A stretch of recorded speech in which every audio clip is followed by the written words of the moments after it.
venir, estaba mirando ahí la imagen de la Virgen y esta que puse yo, y me acuerdo de unas palabras que decía un señor Chávez. La Virgen es tan mujer que nunca quiere que la fotografíen igual. Y él lo tiene comprobado porque él le ha sacado muchas fotos y dice, nunca sale igual, nunca sale su manto del mismo tono, ¿no? Es un azul verdoso, pero es notable, y él nos mostraba eso en una de las clases que tuve con él. Y bueno, pues básicamente creo que para amar a alguien hay que conocerlo, ¿no? A fondo. Y eso es lo que me llevó a mí a... Tenía mucha devoción a la Virgen, en particular a la Virgen de Guadalupe, pero cuando llegué a México, bueno, pues sí se ve que hay toda una identidad guadalupana acá. Entonces, cuando pasan los años, pues me entero que está el Instituto Superior de Estudios Guadalupanos, y por eso, bueno, pues hice el curso dirigido por Monseñor Eduardo Chávez, que él es el que llevó la causa de canonización de San Juan Diego. Entonces, pues tiene una autoridad moral para hablar del tema, y una autoridad como que es doctor en historia y doctor en historia de la Iglesia, y eso pues bueno, le enriquece mucho todo lo que uno va aprendiendo de viva voz, ¿no? Fueron 2 años y medio que iba todos los lunes, y en un momento uno dice, ay, cantante, no es el tráfico, no, pero claro, cuando una vez él dijo, es que están en Tierra Santa, y digo, claro, obviamente estamos en Tierra Santa, porque esta es tierra que pisó nuestra madre, y nuestra madre estaba embarazada de Jesucristo. Entonces, bueno, como que me entró un poco más de ilusión, ¿no? de hacer esa, a veces hora y media para ir, ¿no? Pero bueno, ese es un poco el porqué cuando Dios nos trajo a esta tierra de México, con el tiempo decidí hacer este curso. Y bueno, pues ya había dado ya hace unos años una charla de esto, pero como que uno sigue, ¿no? Sigue viviendo aquel evento, y al mismo tiempo dije, bueno, ¿por qué no dar una charla, pero a ver, más para el día de hoy, ¿no? No qué es lo que les dijo, sino qué es lo que nos dice, ¿no? Entonces por eso es como que, bueno, pues hay como, bienvenida, adelante, como que yo misma me planteaba, ¿no? Esa serie de interrogantes.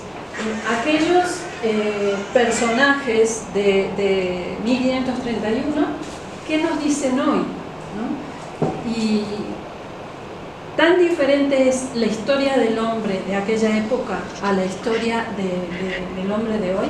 Entonces esos interrogantes que se plantean en quién soy, para qué estoy, para qué vivo, ¿no?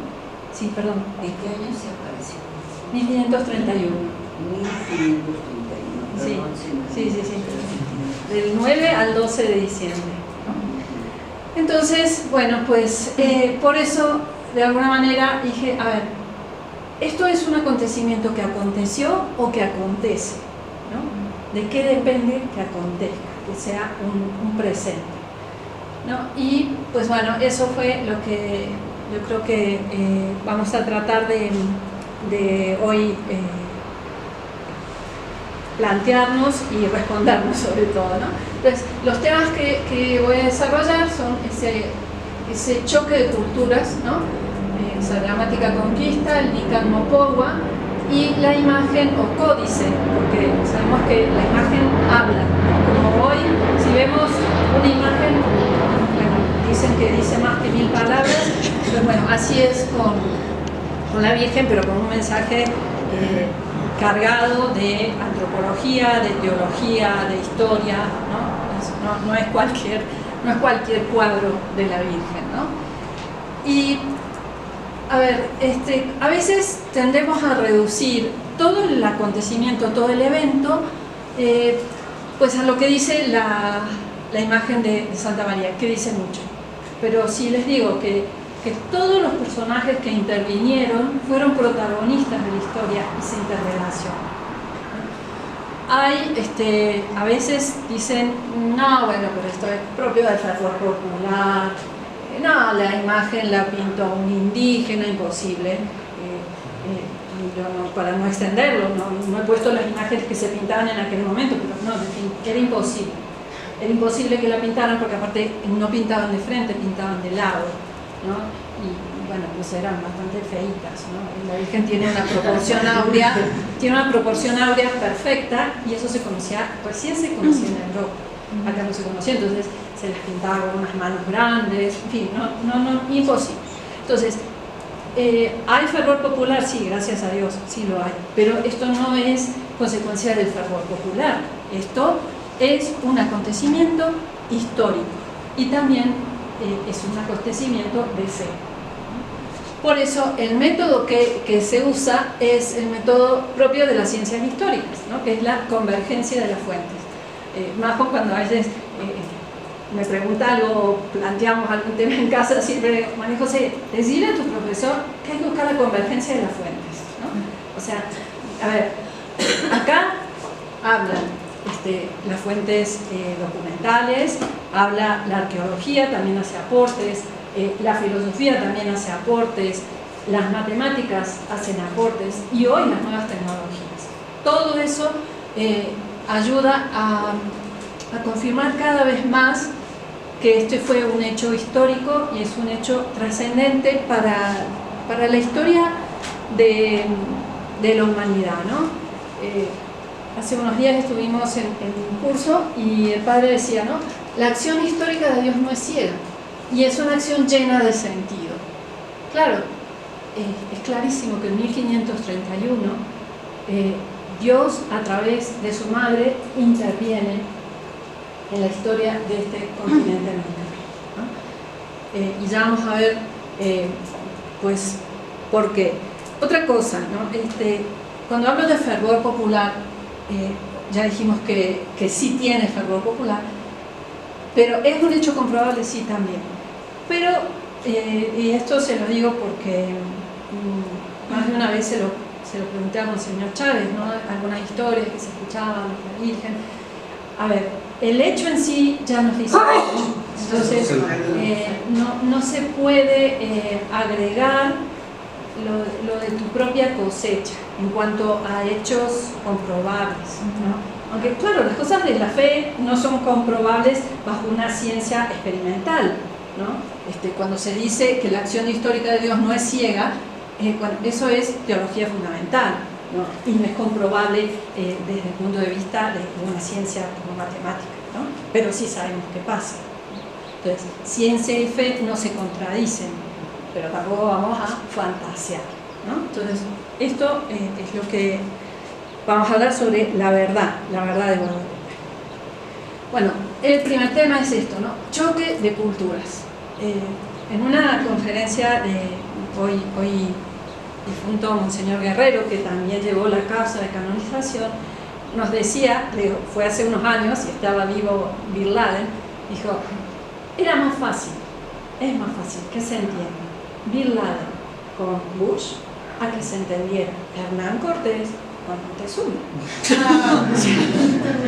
Es que sí, o sea, era imposible, era realmente imposible.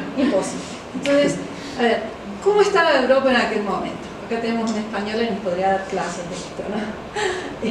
La batalla de Granada, los españoles reconquistan su tierra, ¿no? Había sido 8 siglos de ocupación. Yo les recomiendo la película Isabel, es preciosa, sí, es una sección, Isabel la Católica, ¿no? Es en su reinado en que se reconquista todo está casi, digamos, la mitad de España, ¿no es cierto? Porque casi llegaban a Navarra, casi, ¿no? Bueno, entonces ellos reconquistan y la reconquistan para la fe, ¿no? ¿Y qué está pasando en la Europa central? Bueno, pues se está cuestionando la fe, y esto es por, pues Martín Lutero, ¿no? Entonces, ¿qué se creen los españoles en ese momento? Se creen que han reconquistado para la fe y ahora van a conquistar un nuevo mundo para la fe. Entonces, ellos verdaderamente no podemos decir todos los españoles que vinieron eran corruptos, avaros, no, porque sí tenían necesidad de fe. Pero bueno, como dice el Evangelio de hoy, también tenían los pies de barro, ¿no? Y bueno, como los tenemos todos, ¿no? Bueno, ¿qué pasa en el otro bloque? América. Bueno, sabemos que llegan, se descubre México, 1517, llega Hernán Cortés y desembarca en Cozumel.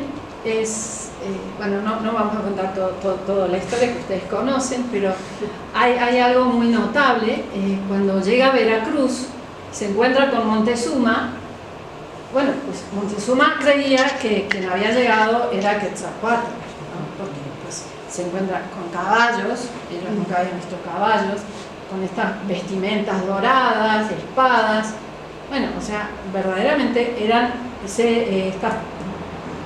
indígenas de aquí eran profundamente religiosos. Entonces, para ellos, con los hechos que estaban pasando en la naturaleza, más la llegada de estos, bueno, estaba aterrado literalmente Montezuma. Bueno, ya conocemos los hechos de la Noche Triste. Finalmente, bueno, pues muere Montezuma y ya en 1521 se rinde en Guerra Florida Cuauhtémoc, ¿no? Este término Guerra Florida, yo decía, ¿qué es esto? ¿Cómo es la Guerra Florida? O sea, no era cualquier guerra, ¿no? O sea, ellos los tomaban vivos a los prisioneros y después vivos así, pues sabemos, ¿no? Les sacaban el corazón porque había que alimentar a los dioses para que el mundo no se acabara. Entonces ellos se sentían realmente, eran instrumentos en las manos de sus dioses, ¿no? Bueno, pues pasan los años y ¿cómo es la situación? ¿Cómo es la situación en México?